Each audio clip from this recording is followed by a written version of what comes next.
Hi, Design Tech students. So today I'm going to be showing you how to create turns, or some of these are labeled as curves. So a sharp curve and a wide turn. So go ahead and get your template.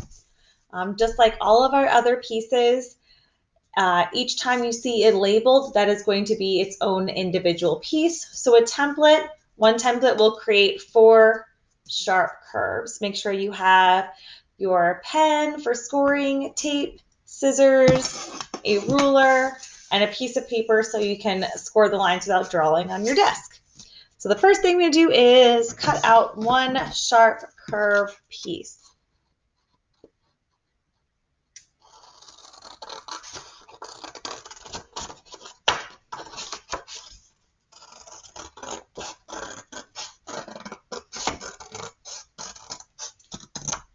Okay, there we go. And now I'm going to go ahead and score the piece for easy folding. Remember, we're just connecting the dots here.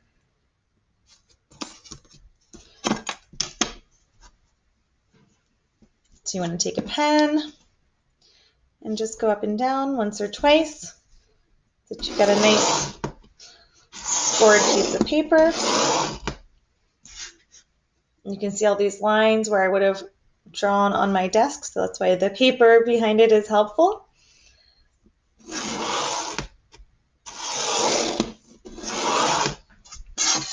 Okay. The next thing I'm going to do is give it a quick fold. Go ahead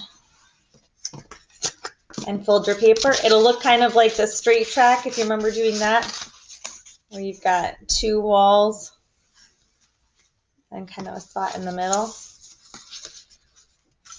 Okay, now that I've given a first fold, I am going to cut out the pieces we don't need. So you can see on your template, you're going to have these gray areas, and the gray goes away. Okay, so go ahead and cut out all these house-looking like pieces. That might take a second.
Almost done. We got one more. Now these pieces are easy, but they take a while because there's a lot of steps. And this is one of them.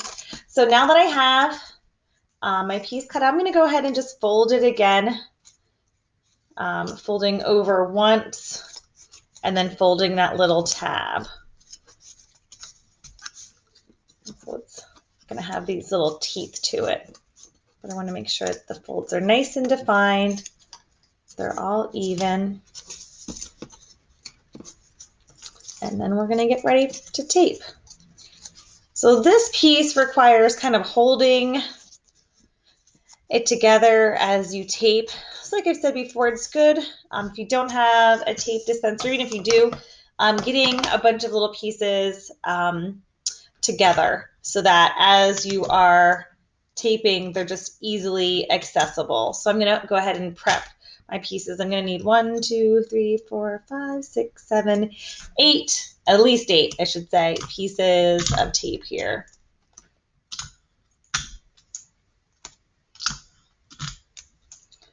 Go ahead and get that set up.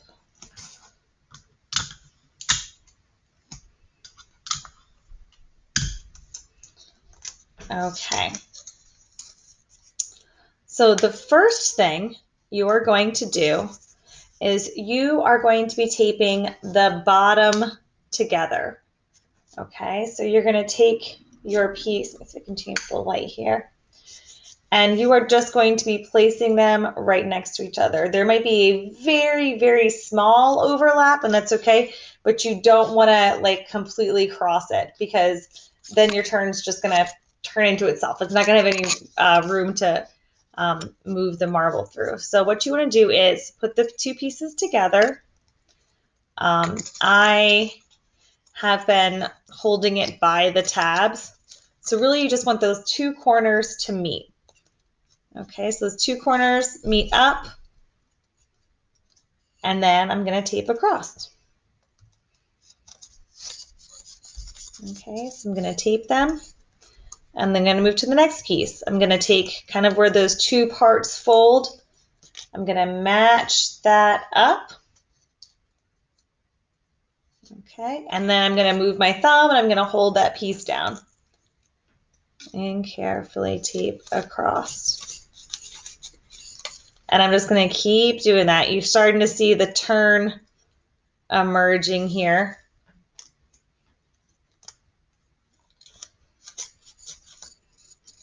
Okay, then to the next piece.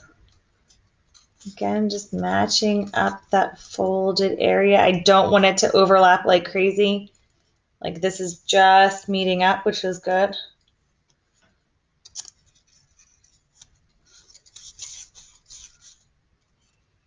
And then on to the next one. Match that up and tape.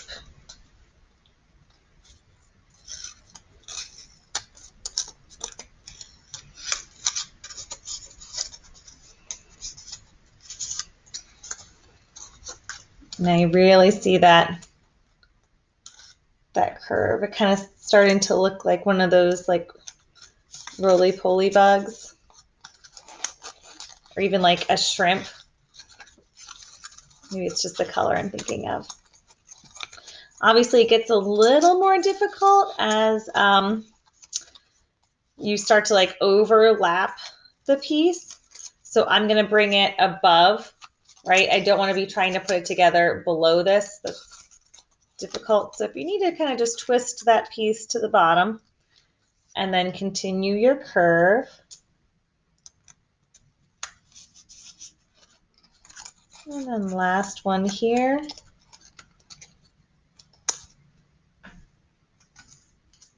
There we go. Okay, so we have taped kind of the track together. You can see where the track is going to be. And now what we need to do is put together that inner wall. So I'm going to start by folding those wall pieces up. They might have been flattened as I was holding them down. And again, you see how it kind of overlaps onto itself. And that's fine. You can do a couple things with that, and we'll talk about that in a second. But first, let's put this wall together. So I want to make sure that I'm just taping on the wall. I don't want my tape hanging on or hanging off the track or getting in the way. Because again, anything that gets in the way is going to cause more friction. Your marble can get stuck to it. I've even seen kids who've like taped kind of sloppily here, and the tape is kind of hanging like this, and the marble will actually get stuck on the tape. So you want to make sure that it's just on the wall. You can see mine's a little bit above the wall, and that's okay because I can fold that down. But you don't want it like interfering with your track there.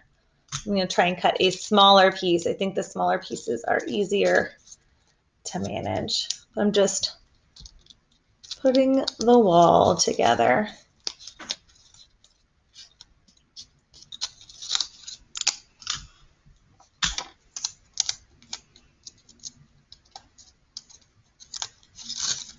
I'm kind of taping it to one piece and then matching up the next piece to it and taping it together.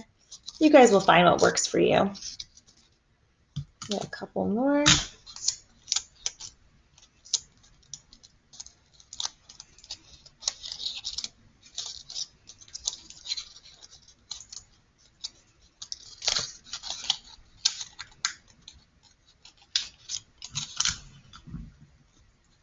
Okay, and I'm coming to the part where it's kind of like curving under the track.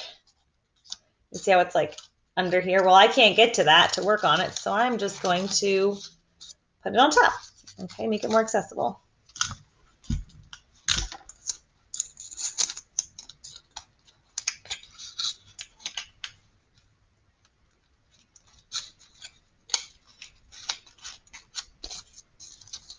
And then last one here.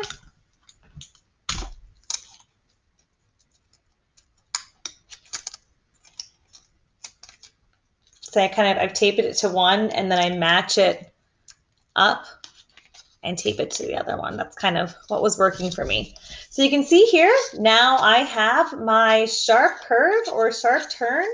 This is where my marble would go down the track. So there's a couple things you can do here. I've seen students for their coasters kind of like make a spiral staircase where they take a couple of these sharp curves and add on to it and make this spiral so you can have your marble kind of twist and turn. If this is too much of a turn, you can always cut it down. You don't have to use the whole thing. You just need to have one sharp turn and one wide turn. But if you want to just adjust it so it fits your coaster, that's fine. This is your design. So that is how you create your sharp curve. Okay. Next, we are going to do the wide curve or wide turn. Now this looks really similar to our other template. The only difference, and you guys can probably see it here, is just the size of the gray area, okay, that we're cutting out. So this we cut out a lot, and because we did so, the turn is a little bit tighter. Here we're just going to cut out a smaller piece, and that's going to make it turn, but not as much. Same thing, wide curve is written 4 times, so we know that there are 4 pieces. And I'm just going to do the same thing, you guys. I'm going to cut it out the same. I'm going to score it. We're going to be taping the same way. It's just the size of that gray area, what we're taking away, is determining how much of a curve we have. So in fact, if you wanted to mess around with it, you could even, if you were making an extra piece, cut out a different size, something in between here, and you would get a different size turn. Obviously not necessary, but just an option if you felt up to it. So I'm going to do the same thing. I'm cutting it, scoring it.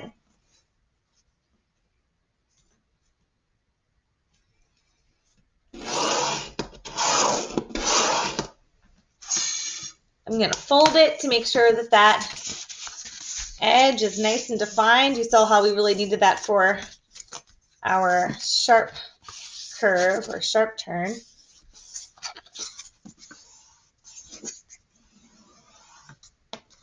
Okay, so we'll take a straight track, but now we're going to unfold it so we can cut out that gray area. Remember, the gray goes away.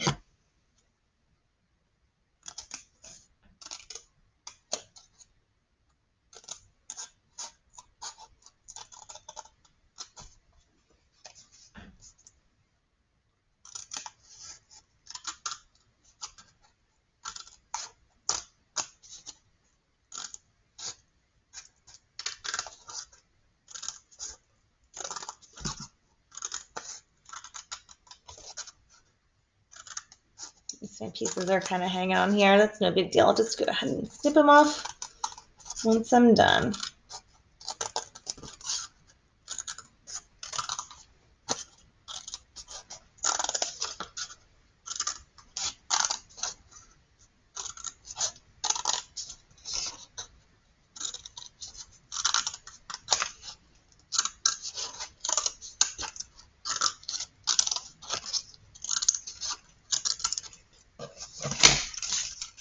Okay, so I'm going to take off all these pieces. You can see these houses are much smaller than these guys. They remind me of little houses. So now I've got these tabs. I'm going to do same thing as before. I'm just going to refold them, make sure that those folds are nice and defined. It's going to make it easier. And I'm putting it all together.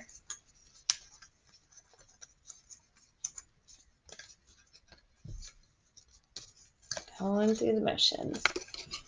And then just like before, I'm going to get some of my tape ready. I think we're going to need the same amount of tape pieces. 1, 2, 3, 4, 5, 6, 7, 8, 9. I need 9 pieces of tape.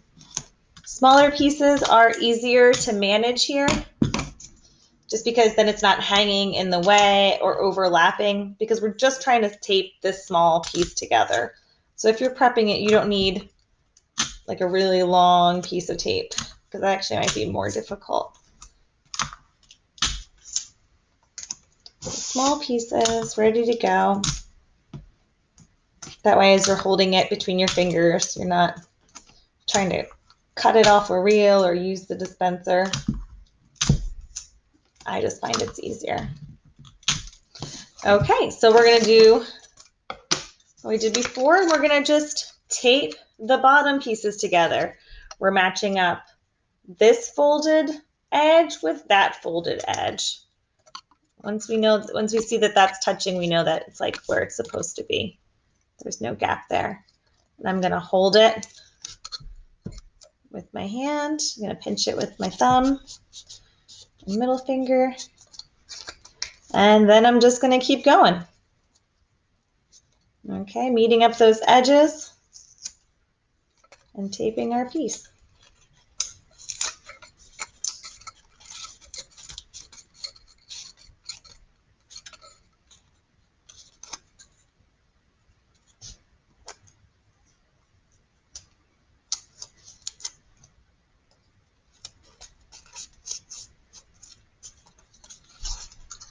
I found when doing this in class the other day, at first I was trying to tape kind of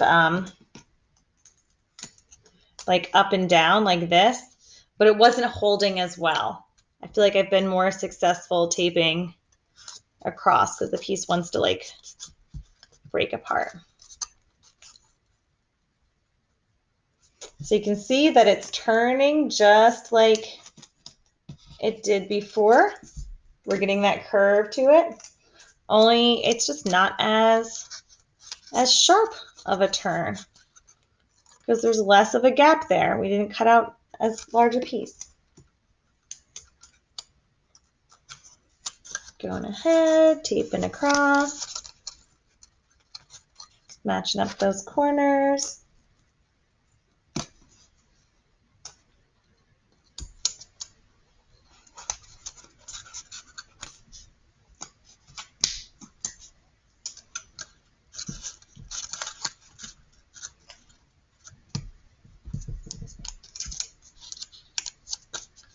It's stuck to my fingers.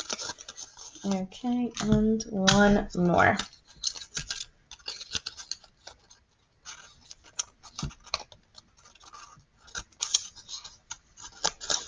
Okay, so we have the bottom track together. And now all we have to do, looks kind of like definitely looks like an arch now, is we have to tape the inner wall. Same thing as before. And I think once you've done the sharp turn, the wide curve is much easier because it's not curled in itself and the pieces are a little bit bigger. So this should be easier for you guys. I hope it is. So I'm taping the wall, making sure I don't get any tape on the track. If I've got excess tape kind of hanging up, I'm folding it over, and that'll actually help hold it together.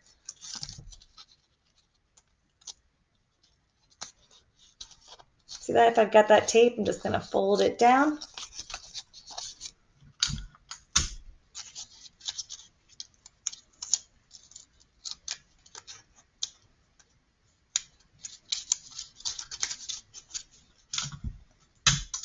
And I can see that I've got a little tape hanging in the track. I want to try and fix that again.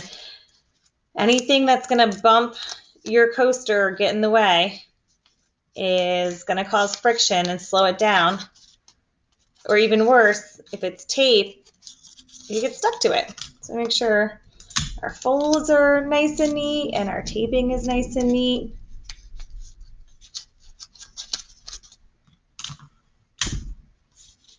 I can see here on this one, like there's a little bit of a bump. I don't know if you guys can see that. A little bit of a ridge. I'm going to try and flatten that. And if you find things like that on your coaster, you can put tape over it. Just so, again, nothing is bumping your coaster. Almost done. And the same thing, like I said, with your sharp curve, you can cut this down. It doesn't need to stay this size. You are the designer of your coaster and you know what it needs. If you want to cut this and you have like a mini portion and you could use, 2 pieces here, you can absolutely do that. If you want to add more wide turns to it and maybe make a large, wide spiral staircase, you can do that as well. You can have one curve, kind of feed into another curve. Again, you're the designer. So you can see here how we've got our sharp curve and what that looks like, and our wide turns. They're built the same, but because they're missing different sizes, you get a different curve to it. And you can add to them, take away from them, whatever you need. The coaster is yours.